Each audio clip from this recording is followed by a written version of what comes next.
अनंत कोटि ब्रह्मांडर अधिनायक कोटि ओडियार कैवल्यमणि महाप्रभु महाशांतकर चरणारविंदरे अनंत कोटि दंडवत। परंपरा अनुजाई हेरा पंचमीर परवर्ती दिवस अर्थात घोष यात्रार षष्ठ दिवस महाप्रभुंकर तीन रथ को दक्षिण मोड़ कर स्वतंत्र परंपरा महाप्रभुंकर एक रही।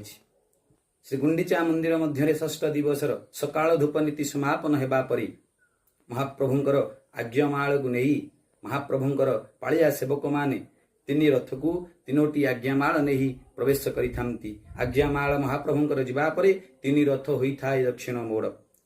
परंपरा अनुजाई प्रथम भगवती मां महादेवी सुभद्रा देवींकर रथर दक्षिण मोड़ करा जाइथाय। परवर्ती समय प्रभु बलियार भुज बलभद्र महाप्रभुंकर दक्षिण मोड़ हेला परे महाप्रभु जगतर नाथ जगन्नाथंकर दक्षिण मोड़ करा जाइथाय।